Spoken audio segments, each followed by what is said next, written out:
आज मैं बहुत सारे स्टूडेंट्स का डिमांड था कि सर आप वॉइस पढ़ाइए, तो मैं आज वॉइस से स्टार्ट कर रहा हूं। तो बहुत सारे स्टूडेंट्स वॉइस पढ़ा होता है कि use in grammar, that is called change into active to passive. तो मैं एक्टिव से पैसिव चेंज करना मैं बाद में बताऊंगा, लेकिन सबसे पहले मैं आज बताने जा रहा हूं वॉइस जो बता रहे हैं वो यूज इन स्पोकन। ये बहुत कम स्टूडेंट को पता होता है कि हम लोग इस वॉइस का यूज स्पोकन में कैसे करेंगे। तो जैसे आप एक्टिव वॉइस पढ़े, अब स्टूडेंट सर एक्टिव वॉइस क्या होता है, तो एक्टिव वॉइस जो आप ऑलरेडी टेंस पढ़ चुके हैं उसी को हम लोग बोलते हैं एक्टिव वॉइस। तो वहां आप जो पढ़े थे, सॉरी हिंदी से इंग्लिश ट्रांसलेट करना, तो यहाँ भी हम लोग वही चीज पढ़ेंगे। लेकिन स्टूडेंट क्या करता है सर, अक्सर हम लोग पढ़े हैं कि एक्टिव से पैसिव चेंज करना, तो यहाँ एक्टिव से पैसिव चेंज नहीं करना है, आपको क्या करना है साउंड के अकॉर्डिंग पकड़ना है कि कैसे ये वॉइस हुआ। जैसे voice has been divided into two kinds, voice को दो भाग में बांटा गया है, एक एक्टिव वॉइस और दूसरा पैसिव वॉइस।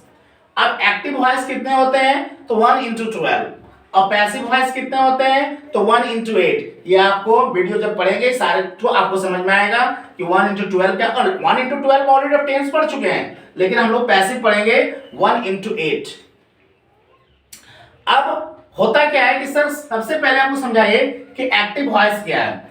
तो एक्टिव वॉइस, जैसे मान लीजिए सपोज दैट कि आपके क्लास में जो टीचर है वो पढ़ाने वाले एक्टिव हैं, जैसे वो पढ़ाएंगे उसी का इफेक्ट आप लोग पर पड़ेगा। तो पढ़ाने वाला एक्टिव और आप पर जो असर करेगा वो पैसिव।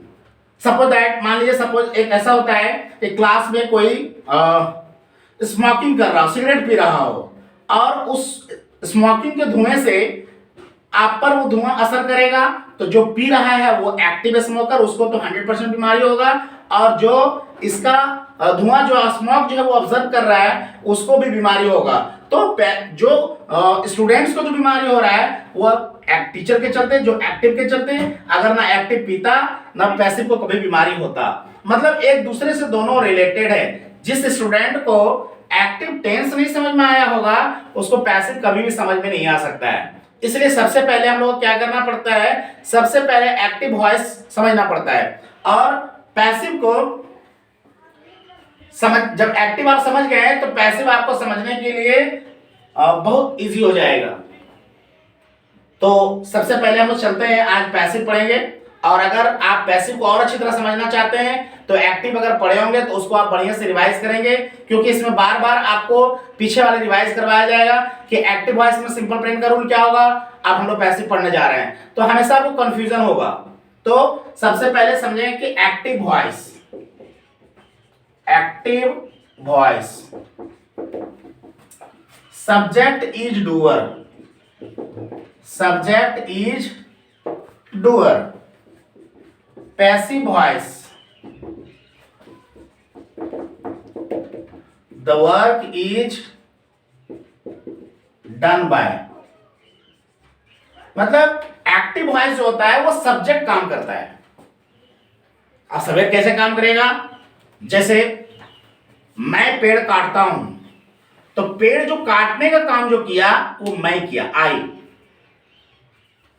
अब वही पैसिव वॉइस में क्या करेंगे, the work is done by, पेड़ काटे जाते हैं, मतलब काटने वाले का पता ही नहीं है, इसमें जो काम कर रहा है वो छिपा हुआ है।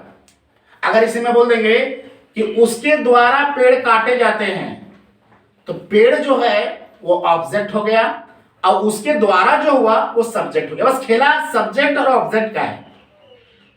आप थोड़ा सा गौर से समझेंगे, मैं बता रहा हूं सेंटेंस को कि एक्टिव वॉइस, जैसे देखिए आप सेंटेंस को समझिएगा, राम पढ़ाता है, राम पढ़ाता है, तो पढ़ाने का काम कौन किया, राम। तो राम जो है इस सेंटेंस में पढ़ाने का काम कर रहा है, मतलब ये एक्टिव वॉइस हो गया, यानी ये सब्जेक्ट हो गया, और इसको हम लोग बोलेंगे एक्टिव वॉइस, क्योंकि काम करने वाला राम है। अब इसी सेंटेंस को हम ऑब्जेक्ट कैसे बनाएंगे, जैसे देखिए राम को पढ़ाया जाता है, राम को पढ़ाया जाता है, तो पढ़ाने, अब स्टूडेंट ऐसा जिसमें द्वारा रहेगा हम समझेंगे पैसिव वॉइस में, लेकिन द्वारा से कोई लेना देना नहीं बाबू। द्वारा अगर रहेगा तो हम लोग बाय का यूज कर देंगे, वो सब्जेक्ट रहेगा। लेकिन बिना द्वारा का भी हम लोग समझ सकते हैं कि वो पैसिव वॉइस है। जैसे राम को पढ़ाया जाता है, क्योंकि यहाँ पढ़ाने वाला कोई और है। अब ये राम जो हुआ ये ऑब्जेक्ट हो गया, इसको बोलेंगे हम लोग पैसिव वॉइस। एक और सेंटेंस आप देख सकते हैं, जैसे मैं प्यार करता हूं, मैं प्यार करता हूं, तो प्यार करने का काम मैं किए, तो आई जो हुआ वो आपका सब्जेक्ट हुआ, मैं जो हुआ वो आपका सब्जेक्ट हो गया। ये भी हुआ एक्टिव वॉइस। अब इसी को हम लोग ऑब्जेक्ट कैसे बनाएंगे, तो मुझे प्यार किया जाता है। सेंटेंस से पता चल रहा है कि मुझे प्यार किया जाता है, मतलब किसी के द्वारा। द्वारा इसमें छिपा हुआ है, द्वारा रहेगा तो बाय लगा देंगे, और नहीं रहेगा तो हम लोग उसमें बाय का यूज नहीं करेंगे। स्टूडेंट कहता है कि नहीं सर, जो द्वारा रहेगा तो बाय लगा देंगे, तब ये समझेंगे पैसिव वॉइस। लेकिन इस सेंटेंस में द्वारा तो है ही नहीं, तो कैसे हम समझेंगे। जैसे देखिए यहाँ मुझे मैं प्यार करता हूं, तो आई सब्जेक्ट हो गया। अब मुझे प्यार किया जाता है, तो यहाँ ये ऑब्जेक्ट हो गया। अब होता क्या है कि यहाँ सब्जेक्ट के रूप में अगर लिखना हो तो भी आ ही लिखाएगा, अगर यहाँ ऑब्जेक्ट के रूप में लिखना हो तो भी आ ही लिखाएगा। अब यहाँ ऑब्जेक्ट है तो मी नहीं लिखा जाएगा, कभी भी स्टार्टिंग में मी नहीं रहता है कि मी एम टाउट, वो पैसिव में होता है। एक्टिव से पैसिव जब चेंज करते हैं हम लोग तो बनाते हैं आई लव यू, तो पैसिव में बनाते हैं यू आर लव्ड बाय मी, है वही चीज। बस उसको समझना है कि डायरेक्ट हम लोग हिंदी से इंग्लिश में पकड़ेंगे, हिंदी से इंग्लिश में कन्वर्ट करेंगे इस पैसिव वॉइस को। इसलिए मैं पहले वीडियो में बता दिया था कि इस जो पैसिव स्पोकन बताया जा रहा है, ये स्टूडेंट को बहुत कम नॉलेज रहता है। अब बहुत कम यूज करने के कारण से उसको एक्टिव और पैसिव समझ में नहीं आता है, जिसके कारण से अपने स्पोकन को इम्प्रूवमेंट नहीं कर पाता है। अगर अपने स्पोकन को इम्प्रूवमेंट करना चाहते हैं, पैसिव में ज्यादा से ज्यादा नॉलेज गेन करना चाहते हैं, सबसे पहले आपको एक्टिव समझना पड़ेगा। नहीं तो अगर एक्टिव में आपको कंफ्यूजन होता है, कभी भी आपको पैसिव समझ में नहीं आ सकता है।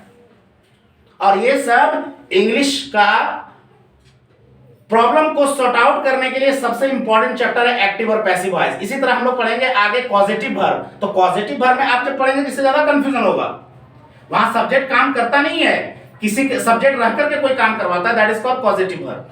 तो हम लोग खैर बाद में जाएंगे पॉजिटिव वर्ब क्या है, लेकिन सबसे पहले समझेंगे यहाँ पैसिव वॉइस। एक्टिव वॉइस आप ऑलरेडी जानते हैं, तो यहां भी आपको आई लिखाएगा, लेकिन ये आई सब्जेक्ट का काम करेगा और ये ऑब्जेक्ट का काम करेगा। अब देखिए ये तो सिंपल प्लान का एग्जांपल था, इसी तरह का और भी हो सकता है। जैसे आप देख सकते हैं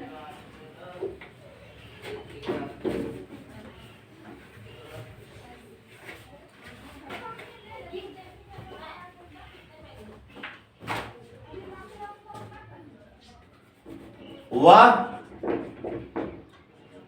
तंग कर रहा है, तंग कर रहा है, active voice.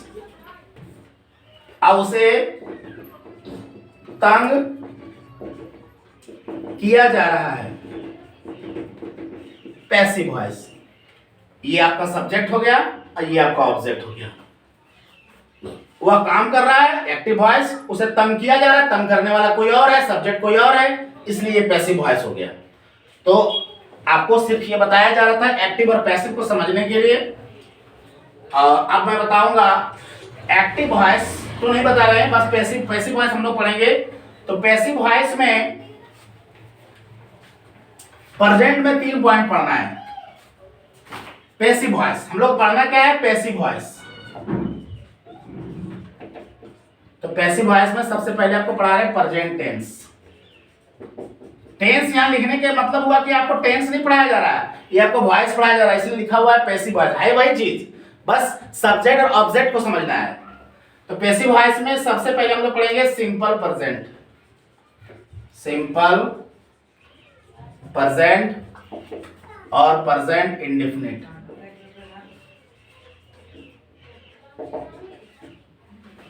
Number 2 present continuous और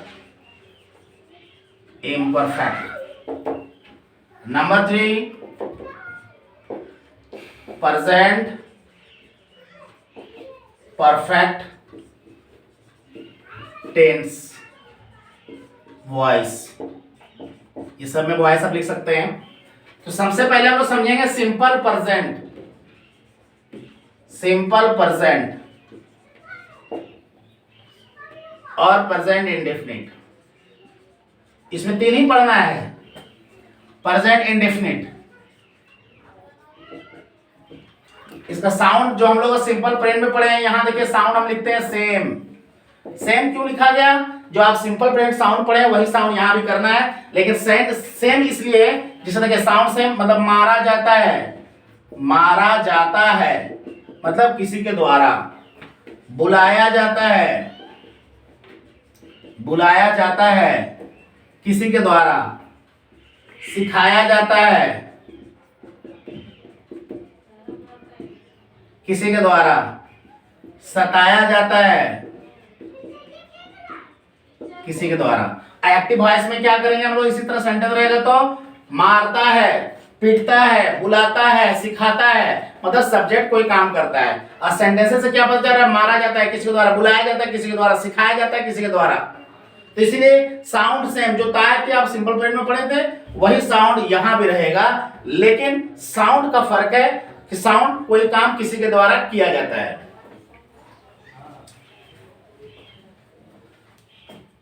एग्जाम्पल, उसे बुलाया जाता है, मुझे पढ़ाया नहीं जाता है,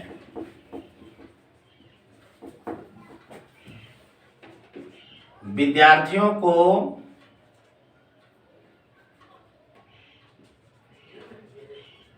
शिक्षक के द्वारा सजा दी जाती है।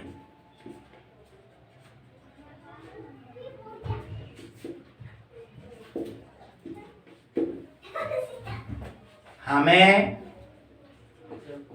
दंडित किया जाता है। क्या उसे तंग किया जाता है?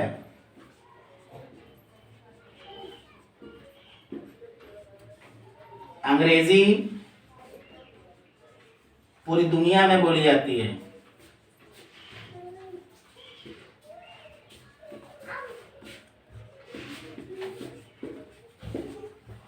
तो इस तरह से बहुत सारे एग्जाम्पल्स होंगे। अब इसमें बुलाया जाता है, खिलाया जाता है, पढ़ाया जाता है, इसके रूल के अकॉर्डिंग हम लोग आप रूल भी देख सकते हैं। अगर आप इसको लिखना चाहते हैं पॉज करके सारा आप लिख सकते हैं, समझ सकते हैं। और इसको बनाने के लिए रूल्स हैं। जैसे अभी आप सिंपल प्रेजेंट आप पढ़े थे, तो सिंपल प्रेजेंट के अफर्मेटिव में आपको साउंड बताया गया था कि रूल बताया गया था। अफर्मेटिव में सब्जेक्ट प्लस वर्ब 1 या वर्ब 5 प्लस सब्जेक्ट, नेगेटिव में डू डज, इंट्रोगेटिव में डू डज, इंट्रोगेटिव में do does plus subject plus not plus V1 plus subject. तो अब यहाँ क्या है कि यहाँ ता है कि वही साउंड आ रहा है, ना यहाँ वर्ब 1 वर्ब 5 का यूज करेंगे, ना यहाँ डू डज का यूज करेंगे। ये रूल बिल्कुल डिफरेंट है। अगर आपको सिंपल प्रेजेंट का वॉइस अगर आप पढ़ रहे होंगे तो ये सिंपल प्रेजेंट का जो पैसिव जो बनेगा वो प्रेजेंट कॉन्टिन्यूअस के रूल से बनेगा।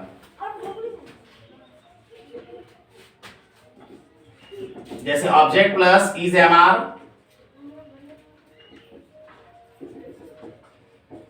Plus verb 3 plus by plus subject, ये अफर्मेटिव हो गया।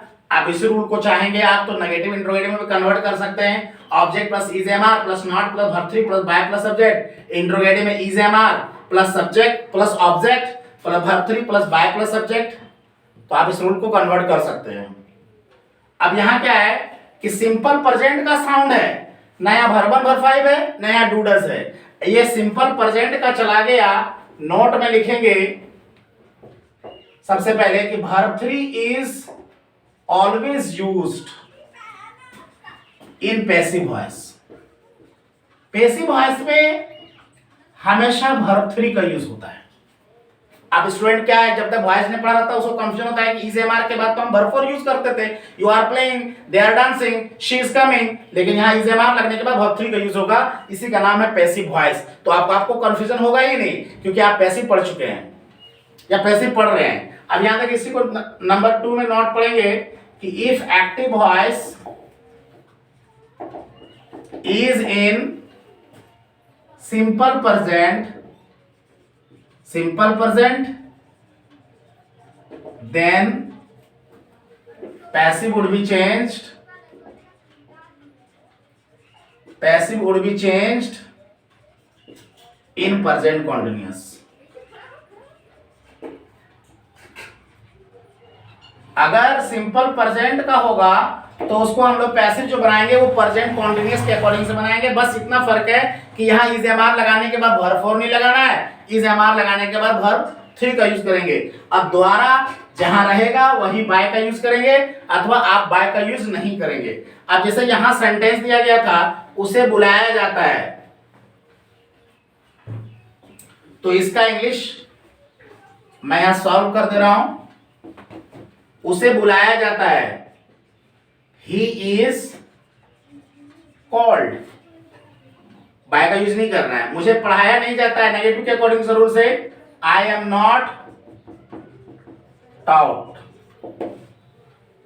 विद्यार्थियों को शिक्षक के द्वारा सजा दी जाती है, students are punished by the students, sorry by the teacher. तो बाय द टीचर जो हुआ ये आपका सब्जेक्ट हो गया। हमें दंडित किया जाता है, वी आर पनिश्ड। क्या उसे तंग किया जाता है? इज ही, इंट्रोगेटिव के रूल से इज ही वेक्स्ड। अंग्रेजी पूरी दुनिया में बोली जाती है, English is spoken all over the world.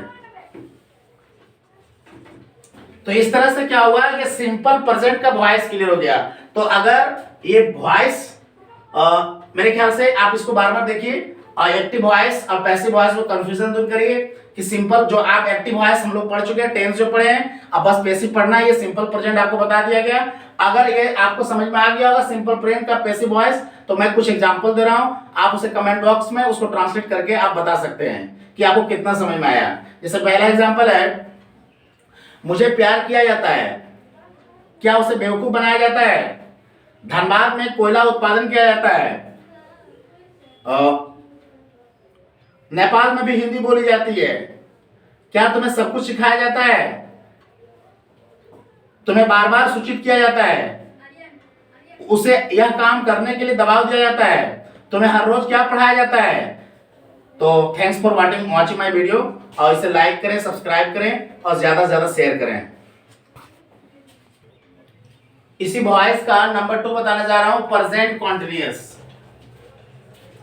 Present continuous और imperfect.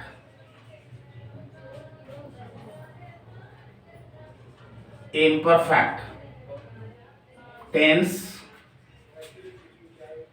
Voice. Sound same. Sound same मतलब जो सिंपल प्रेजेंट कॉन्टिन्यूअस का जो साउंड होता है वही साउंड यहां रहेगा, लेकिन इस तरह रहेगा, बुलाया जा रहा है, बुलाया जा रहा है, पढ़ाया जा रहा है, खिलाया जा रहा है,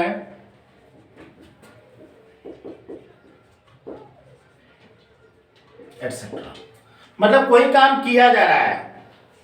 अब इसमें एग्जांपल हम लोग लिखेंगे,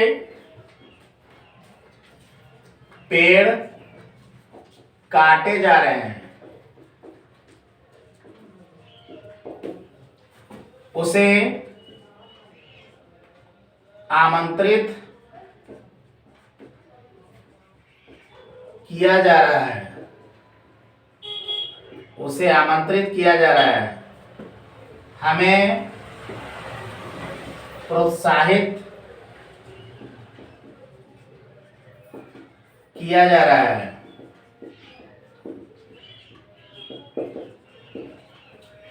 क्या राहुल को शिक्षक के द्वारा पीटा जा रहा है?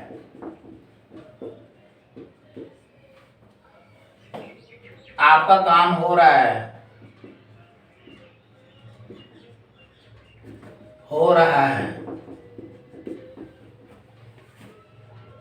लड़कियों को शोषित किया जा रहा है, शोषण किया जा रहा है।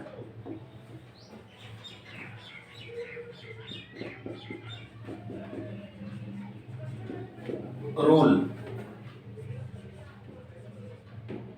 Object plus is am are plus being plus भर्तरी प्लस बाय प्लस सब्जेक्ट। यहां नोट लिखेंगे,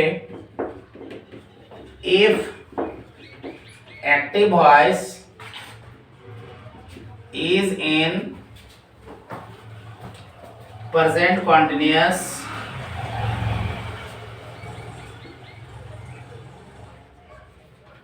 then passive would be changed in same present continuous, in same present continuous, but a new verb being is used। अब होता है क्या है कि present continuous का एग्जांपल हो गया, अब और अफर्मेटिव रूल हो गया, object plus is am are plus being plus verb plus object. बोले ऐसा सिंपल प्रेजेंट में जो इज एम आर लगाए थे, यहां भी प्रेजेंट कॉन्टिन्यूअस में इज एम आर लगा रहे हैं। हाँ, तो वही प्रेजेंट कॉन्टिन्यूअस सिंपल प्रेजेंट का चला जाता है प्रेजेंट कॉन्टिन्यूअस में। अब प्रेजेंट कॉन्टिन्यूअस का प्रेजेंट कॉन्टिन्यूअस में ही रहता है, लेकिन नया वर्ब बीइंग का यूज हो जाता है, जिसमें आप बीइंग लगाने के बाद वर्ब थ्री का यूज करेंगे। इसे जरूर लिखे, लिखा हुआ नोट लिखा हुआ है, आप इसको नेगेटिव इंट्रोगेटिव में भी कन्वर्ट कर सकते हैं। जैसे ऑब्जेक्ट प्लस नेगेटिव में object plus is am are plus not plus verb three plus by plus subject. Interrogative में पहले इज एम आर, उसके object plus being plus verb three plus by plus subject plus question mark. Interrogative plus negative में object is am are plus object plus not plus being plus verb three plus by plus subject. If active voice is in present continuous, then passive would be changed in same present continuous, but a new verb being is used। अगर active voice present continuous का हो तो उसका passive present continuous में ही बनता है, लेकिन एक नया verb being का यूज हो जाता है। जैसे आप एग्जांपल्स, हम इसको सॉल्व कर रहे हैं यहाँ।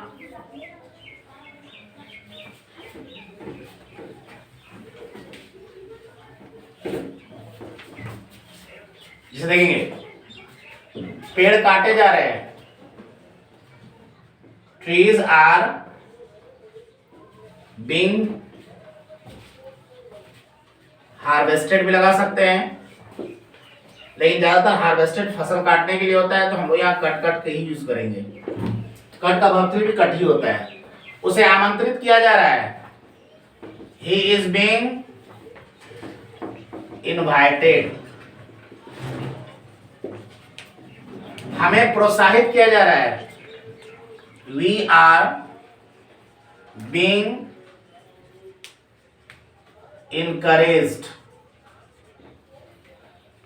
क्या राहुल को शिक्षक के द्वारा पीटा जा रहा है, is Rahul being beaten bye the teacher. आपका काम हो रहा है, मतलब आपका काम किया जा रहा है, your work is being done. लड़कियों को शोषण किया जा रहा है, the girls are being exploited. अब होता क्या है कि बहुत सारे लोग वीडियो बनाते हैं कि नहीं, कुछ कुछ सेंटेंस कि ये सेंटेंस ऐसे बनेगा, आप उसको सेंटेंस को सीख लीजिए। तो सेंटेंस को सिर्फ याद करने से और सीखने से इंग्लिश नहीं आप सुधर जाएगा, नहीं आप इंग्लिश बोल पाएंगे। बस जब तक आप ट्रिक्स नहीं समझेंगे, जब तक आप बेस क्लियर नहीं करेंगे, एक्टिव पैसिव टेंस वगैरह नहीं जानेंगे, तो आप अपने इंग्लिश को नहीं सुधार सकते हैं। तो यहाँ सिस्टम बताया जा रहा है कि सिस्टम को देखिए और रूल्स को फॉलो करिए, तो इस तरह से आप न चाहे कितने भी सेंटेंस को आप बना सकते हैं, अगर आपको सिस्टम पता होगा तो। लेकिन कोई सेंटेंस को रट लेने से वो आपका इंग्लिश कभी भी इंप्रूवमेंट नहीं आ सकता है। तो मैं प्रेजेंट कॉन्टिन्यूअस का वॉइस बता दिया हूं, अब मैं बताना चाह रहा हूं प्रेजेंट परफेक्ट का। इसी का नंबर थर्ड,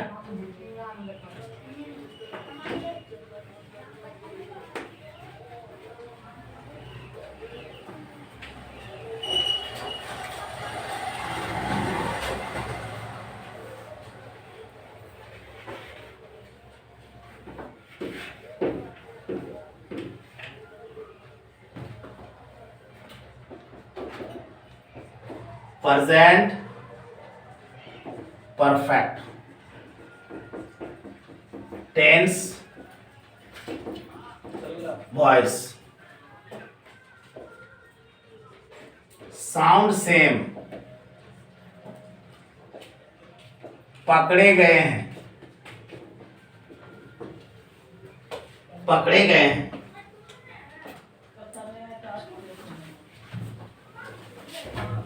बुलाया गया है,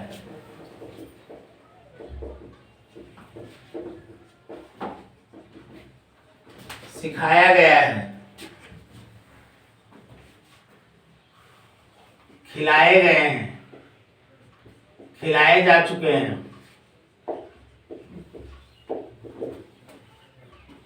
गिरफ्तार किया जा चुका है,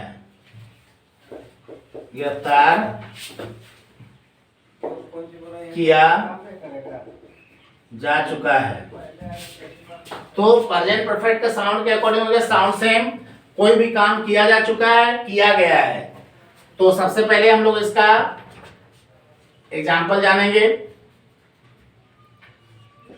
4 अपराधी पकड़े गए हैं।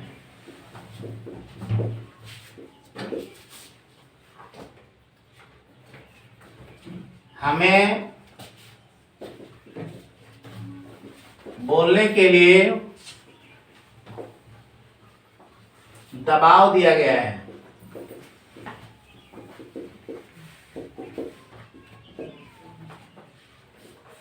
क्या तुम्हें सब कुछ सिखाया गया है?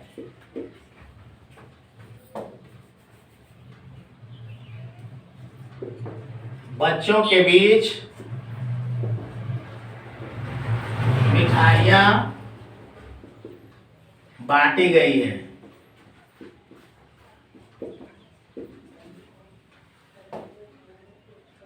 फसलें काटे जा चुके हैं,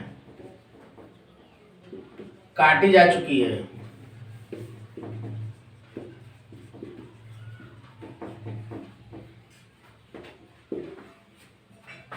तो इसका भी रूल हम लोग देख सकते हैं। Object plus has have plus been plus verb 3 plus by plus subject. अगर active voice, if active voice is in present perfect tense, then passive would be changed in present perfect continuous tense. जैसे आप present perfect continuous में कैसे आप जानेंगे कि यहाँ been का यूज आ गया, क्योंकि बीन का use present perfect continuous tense में होता है। तो इसीलिए बताया गया है कि present में 3 पॉइंट पढ़ेंगे। सिंपल प्रेजेंट का चला जाता है present continuous में, present continuous का रहता है present continuous में एक नया वर्ड बीन का यूज होता है, और present perfect का चला जाता है present perfect continuous में। बस बीन के बाद यहाँ verb 4 का यूज नहीं करना है, यहाँ verb 3 का यूज करना है। अब हैजअप का यूज कहाँ होगा वो आप ऑलरेडी जानते हैं। सबसे पहले आपको टेंस जानना होगा, वहां हैजअप आपको बताया गया है। अब इसका इंग्लिश आप बना सकते हैं। 4 अपराधी पकड़े गए हैं। 4 criminals have been arrested। तो हैज बीन, हैव बीन के बाद वर्ब 3 का यूज करेंगे। हमें बोलने के लिए दबाव दिया गया है। We have been forced to speak। तो वर्ब को जोड़ने के लिए टू का यूज करेंगे, टू के बाद हमेशा वर्ब 1। क्या तुम्हें सब कुछ सिखाया गया है? Have you been learned everything?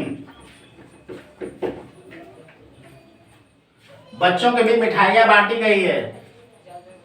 Sweets have been distributed among the children।